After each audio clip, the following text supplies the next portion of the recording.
অনেকগুলো বছর সংসার করতে করতে আমি একটা জিনিস শিখেছি যে একজন হোম মেকারের কোনো অফ ডে থাকে না। তার উপর যদি আমার মতো একটা ছোট্ট বাচ্চার মা হয়ে থাকো, তাহলে তো 24 ঘন্টা ফুল অন এনার্জি আর মুখে হাসি নিয়ে তোমাকে ননস্টপ কাজ করে যেতে হবে। ক্লান্তি যতই থাকুক, থামা কিন্তু বারণ। কারণ একটা বাড়ির পুরো এনার্জি আর খুশি নির্ভর করে এই বাড়ির হোম মেকারগুলোর ওপরই। নমস্কার, আমি সুদীপা। লাইভ উইথ সুদীপা শুরু চ্যানেলে আপনাদের সকলকে জানাই স্বাগত। আজকে অনেকটা সকাল সকালই ঘুম থেকে উঠে পড়েছি, কারণ কর্তামশায়ের আজকে সকালবেলা বেরোনো ছিল আর আমার দায়িত্ব ছিল ওকে সকালবেলা ডেকে দেওয়ার। ওকে সকালবেলা ডেকে দিয়ে আর ঘুমোতে ইচ্ছা করলো না, তাই উঠে পড়েছিলাম। বাইরে বেরিয়ে দেখলাম বেশ সুন্দর বৃষ্টি হচ্ছে, তাই সকালে বৃষ্টিটা এনজয় করতে করতে কিছু এডিটিং এর কাজ ছিল সেগুলোও সেরে নিয়েছিলাম। আর এদিকে আমি যেই পাশ থেকে উঠে পড়েছি, কিছুক্ষণ পরেই মেয়ে আমার বুঝতে পেরে ঠিক ঘুম থেকে উঠে পড়েছে। আজকে সারা সকালটাই মামামকে আমাকে একলাই সামলাতে হবে। অন্যদিন সুরজ যখন সকালবেলা বাড়িতে থাকে তখন আমি মামামকে ওর বাবার কাছে দিয়েই ঘরের বাসি কাজগুলো সারি।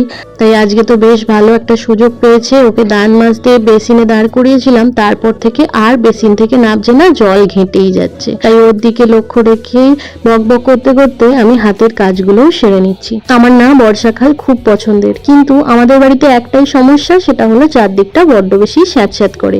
এই এখন ঘর ঝাড় দিয়ে যেই মুছবো সেই জল শুকোতে যে কতক্ষণ সময় নেয় তাতেই আমার বিরক্ত লাগে। এদিকে ঘরের সব কাজ মিটিয়ে নিয়েছি, এখন আমি মুখটা একটুখানি ফ্রেশ করে নিচ্ছি। সকালবেলা ঘুম থেকে উঠে চান করবার আগেই আমি একটু নিজের স্কিন কেয়ার টুকটাক করে নিই, সেটাই করে নিলাম। নিয়ে এবার এখন চান করতে যাব। তার আগে কালকে রাত্রিবেলা মামামের সব জলগুলো গরম করে ঠান্ডা করে নিয়েছি। এখন বোতলগুলো সব ফাঁকা হয়েছিল, সেই বোতলগুলোই ভরে নিচ্ছি। আর কালকে যে বোতলগুলোয় মামাম দুধ খেয়েছে, জল খেয়েছে, সেগুলো পরিষ্কার করে একটুখানি ফুটিয়ে নিচ্ছি। আমার না কালকে রাত্রির থেকে গলাটা ভীষণ ব্যথা হয়েছে, কিছু খেতে গেলেই প্রচন্ড লাগছে। বিশেষ করে ঝাল খাবার খেতে গেলে গলাটা পুরো জ্বলে যাচ্ছে। মনে হয় এই ঠান্ডা গরমের ওয়েদারে এসি চালিয়েছিলাম কালকে রাত্রিরে, সেই থেকেই গলায় ঠান্ডা লেগে গেছে। তার উপরে এই গরমের মধ্যে তো মাথায় জল না ঢেলেও থাকাও যাচ্ছে না, আর আমার যেহেতু বড় চুল, শুকাতেও বেশ অনেকটা দেরি হয়। সব মিলিয়ে আমার একটু গলায় ব্যথাও হয়েছে, আর টনসিলটাও দেখছি একটু ফুলেছে। আজকে যেহেতু বৃষ্টি হয়েছে, সকাল থেকে ভেবে রেখেছিলাম যে আজকে একটু খিচুড়ি করব। তাই রান্নাঘরে নেবেই প্রথমে চাল ডালটা ধুয়ে নিয়ে সবজিগুলো সব কেটে নিচ্ছি। আজকে এই খিচুড়িটা আমি আমার মেয়েকেও দেবো, তাই জন্যে সব রকমের সবজি বার করেছি ফ্রিজ থেকে। আমাদের বাড়িতে এই বর্ষাকালে ঘন ঘনই প্রায় খিচুড়ি হয়, কিন্তু আমাদের বাড়িতে একটাই প্রবলেম, খিচুড়ি হলেও ভাত আমাদের করতেই হবে, কারণ বাড়ির সবাই আমাদের খিচুড়ি খেতে খুব একটা পছন্দ করে না। বিশেষ করে আমার শ্বশুর মশাই খিচুড়ি খেলে নাকি তার পেট ভরে না, তাই জন্যে আলাদা করে ভাতও আজকে করতে হবে। আর এদিকে আমি চাল আর ডালটা ভালো করে ধুয়ে নিয়ে একটুখানি শুকনো খোলায় ভেজে নিচ্ছি। ইদানিং চাল আর ডালে এত বেশি নোংরা, না ধুয়ে ভাজাটা আমার খুব একটা পছন্দ হয় না। আজকে না বাড়িতে ঘি নেই, তাই জন্যে বাটার দিয়েই রান্নাটা করব। আমি না খিচুড়ির মধ্যে খুব একটা ঝাল দিই না। প্রথমে ফোড়নেই অল্প একটুখানি জিরে আর শুকনো লঙ্কা চিড়ে দিয়ে দিই, তাতেই যা ঝাল হয় হয়। তার মধ্যে এবার টমেটো আর আদাটা দিয়ে নিই। তারপরে যে সবজিগুলো আমি কেটে রেখেছিলাম সেই সবজিগুলোর সাথে চাল আর ডালটা দিয়ে পরিমাণ মতো নুন, মিষ্টি আর জিরে গুঁড়ো মিশিয়ে জল দিয়ে কিছুক্ষণ ফুটিয়ে নিলেই মোটামুটি খিচুড়ি রেডি হয়ে যাবে। আমি এই বর্ষাকালে প্রায় ঘন ঘনই খিচুড়িটা বানাই, আর আমার পার্সোনালি খিচুড়ি খেতে খুব ভালো লাগে, কারণ খিচুড়ির সাথে অন্য কোনো তরকারি আমার খুব একটা বানাতে হয় না। এদিকে আমি ভাতটাও বসিয়ে দিয়েছি, কালকের কিছু ভাত ছিল সেটাও ভাতের সাথে মিশিয়ে দিলাম। আমি না আমার শ্বশুর বাড়ি এসে একটা জিনিস আমার শাশুড়ি মার থেকে শিখেছি, সেটা হলো বাড়ির লোকের তুলনায় একটু বেশি চাল নেওয়া উচিত। কারণ দুপুরবেলা যদি হঠাৎ করে কোনো লোকজন চলে আসে, তাকে যেন আর কিছু খেতে দিক বা না দিক, অন্তত ভাতটা খেতে দিতে পারি। তাই আমিও সেই ট্রেডিশন ফলো করে প্রত্যেক দিনই বাড়ির লোকের তুলনায় একটু বেশি ভাত রান্না করি।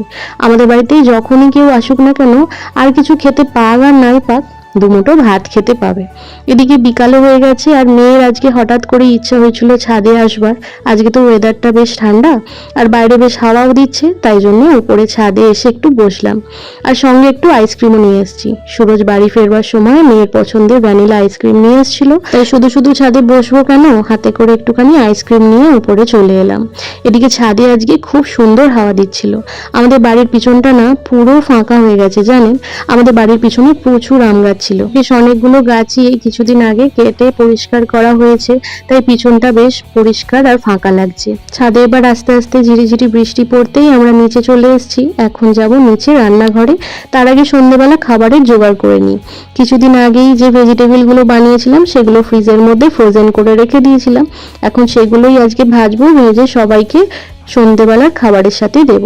আমাদের বাড়িতে না বৃষ্টি হলেই সন্ধ্যেবেলা সবাই মুড়ি খেতে বেশ পছন্দ করে, তাই জন্য মুড়ির জোগাড়টা করে নিচ্ছিলাম। আর এদিকে মামা আর ওর দাদান ঠাম্মার কাছে থাকতে চাইছিল না, আমার কাছে এসে ঘ্যান ঘ্যান করছিল বলে ওকে একটু কাজে ব্যস্ত রাখছিলাম। ওকে ওর দাদানকে একটু মুড়িটা এগিয়ে দিয়ে আসতে বললাম। বাচ্চারা তো এমনি বড়দের কাজ করতে ভালোবাসে, আর এখন যখন ওকে আমি নিজে থেকে বড়দের কাজ করতে দিয়েছি তাতেও খুব মজা পেয়েছে। আর আমার তো সারাদিনে একবার একটু চা খেতেই লাগে, তাই জন্য নিজের জন্য চা, সুরজের মুড়ি আর ভেজিটেবলগুলো নিয়ে উপরে চলে এসেছি। জানেন তো আমরা যখন তখন হুট করে ঘুরতে যেতে খুব পছন্দ করি, আর বিশেষ করে যবে থেকে আমরা নিজেদের গাড়ি কিনেছি তবে থেকে ঘুরতে যাওয়াটা একটু বেশি বেড়ে গেছে।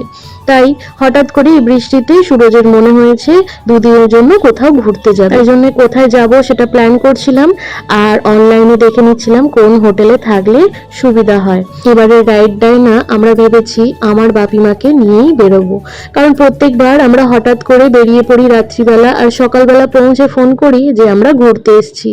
বাপির এই কদিন কথা শুনে দেখলাম যে বাপির একটু মনটা খারাপ হয়েছে, কারণ গাড়ি কেনার পর থেকে আমরা একলা একলাই ঘুরতে যাই, বাপিমাকে কোথাও নিয়ে যাওয়া হয় না। তাই ফ্যামিলি নিয়ে যেহেতু ঘুরতে যাচ্ছি আগে থেকে তো হোটেল বুক করতেই হবে, তা না হলে গিয়ে যদি প্রবলেমে পড়ি। কারণ আমরা যখন হঠাৎ করে বেরোই তখন গিয়ে হোটেল করে নিই, তবে এবারে যেহেতু বাপিমাকে নিয়ে যাচ্ছি সেহেতু আগে থেকে হোটেলটা বুক করে নিলাম। এদিকে সকাল থেকে খাটে জামা কাপড়গুলো সব এলোমেলো হয়ে পড়েছিল, সবই কাঁচা হয়ে গেছে, শুধু গুছানো হয়নি, তাই জন্য জামা কাপড়গুলো গুছিয়ে পাট করে নিলাম। আর এখন ভাবছি বেসিনের পাশটা একটু পরিষ্কার করে নেব। আমার যেহেতু বেসিনটা ওপরের খুবই ইউজ হয়, বাসন মাজি, মুখ ধুই, সব কিছু এই বেসিনটার ওপর হয়। পাশে যে প্রোডাক্টসের কৌটোগুলো থাকে তাতে জল ছিটকে ছিটকে লেগে খুব বেশি নোংরা হয়ে যায়, তাই মাঝে মধ্যেই একটু পরিষ্কার করে নিই। আর এই ঝুড়িটার ওপরে যেরকম প্রোডাক্টসের কৌটোগুলো রাখি সেরকম মাঝে মধ্যে বাসন ধুয়েও রাখি, যার ফলে এই ঝুড়িটাও একটুখানি জলছোপ হয়ে গেছে।